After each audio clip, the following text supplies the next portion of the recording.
They contended for a championship. They won $1 million sprint car race, but something needed to change for Logan Schuchart in Shark Racing. We'll dive in today, plus what to watch this weekend and a lot more. Let's go.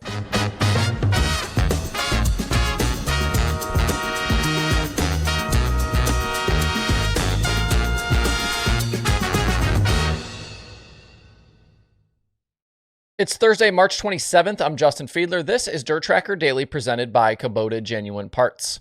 A quick request from me off the top today. No matter where you are watching or listening to the show at this exact moment, please consider hitting that subscribe or follow button. Obviously, some platforms you subscribe, some you follow. Both are free to do no matter whether you're on YouTube or Facebook or a podcast platform. That's a sign to the platforms that they should keep sharing these episodes to new folks, those pesky algorithms, and I'll make sure you stay up to date on all things dirt racing. My goal for the year is 50,000 on both YouTube and Facebook, and we are getting closer. We're at 41K on YouTube and 32K on Facebook. Whether you subscribe or not, though, appreciate you guys stopping by and hanging out for a few minutes. If we look back over the last decade of sprint car racing, there are really few better stories than that of Shark Racing. 2 traveling World of Outlaws sprint cars out of 1 trailer starting in 2024, and a lot of folks figuring they'd never make it out of California in the spring is still on tour. Fast forward to now, though, they've got 2 full-fledged racing operations. They were victorious in the $1 million race at Eldora in 2023, and the 1S and the 1A, they win races every single year. For Logan Schuchart specifically, he rose all the way to championship contender with the Outlaws.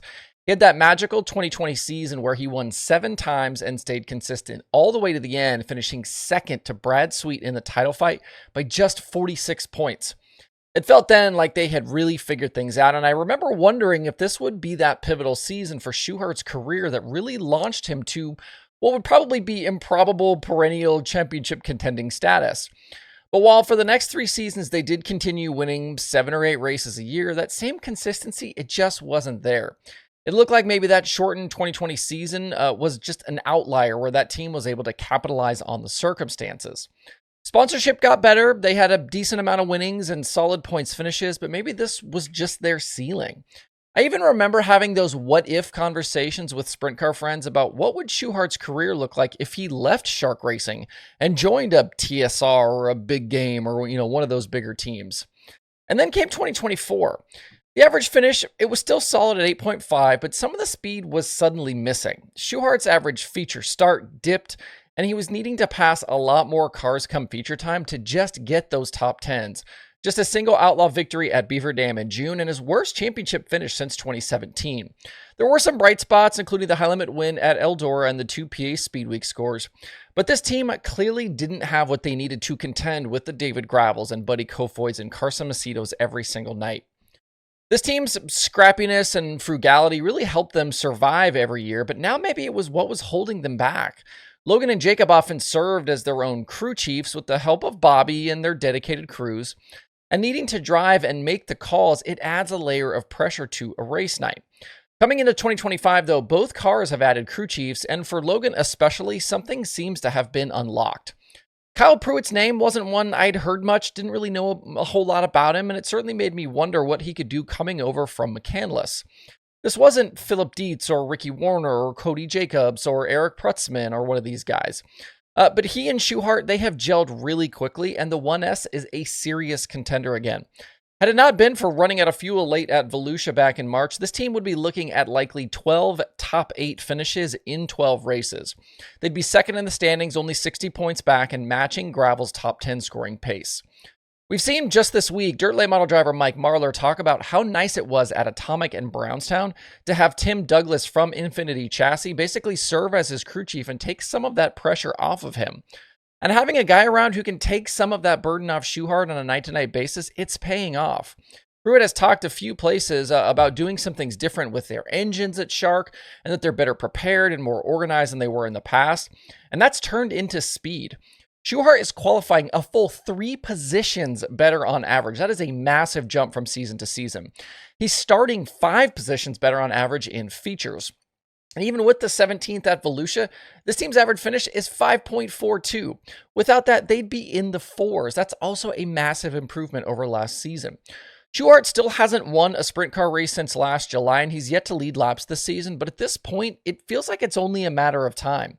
In a season where David Gravel and Brad Sweet very much look set to continue their championship dominance, a guy like Schuchart and this new look 1S team are providing us some hope that maybe it won't be a complete runaway on the Outlaws side. The Outlaws are still in the Midwest this week. They're going to take on Lawton Speedway on Friday and 81 Speedway on Saturday. In other weekend sprint car action, Highly Event begins their trek back east with 2 races at Central Arizona. 4 different winners in 4 races. We'll see if that keeps up. Some big names, they're looking for their first wins of 2025. That includes Rico Abreu, Tyler Courtney, Brent Marks. And we'll see who else makes this trip to Arizona, as there are other West Coast options this weekend, including the Sprint Car Challenge Tour at Placerville.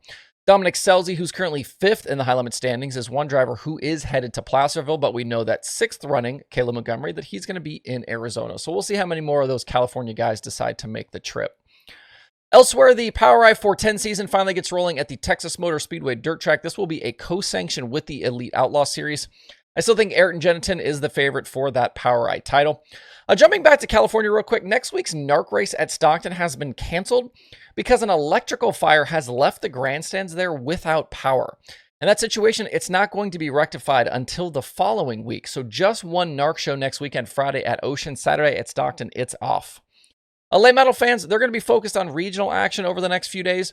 The Mars-sanctioned Nippy 50, it's going to look a lot like a national touring event with names like Bobby Pierce and Brandon Shepard, Ricky Thornton Jr., Ryan Gustin, Garrett Alberson, and a lot more expected to race there.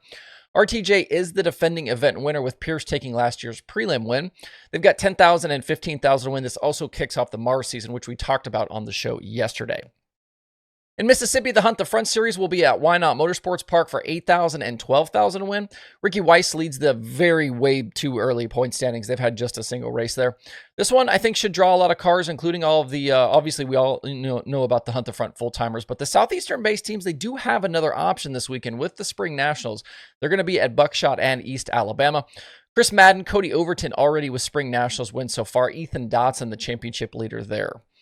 This weekend's Comp Cams races in Texas and Arkansas, they have been rained out, but you do have the Northern All-Stars also at Florence, y'all, for 10,000 to win on Saturday. And for you modified fans, check out the USMTS at Lucas Oil Speedway for the King of America. Racing starts tonight, and then 20,000 to win on Saturday for the finale. Super tight championship battle so far. Rodney Sanders out front. The top 10, though, separated by just 64 points. Jim and Joe Chisholm and Kyle Strickler already winners, and we know Stormy Scott is making his return to full-time modified competition this weekend. That's the Daily Show for this week. Make sure to keep up with your weekend streaming options over at DIRTRACKR.com/watch tonight. Hope you guys have a great Thursday and a great weekend out there. We'll see you right back here on Sunday.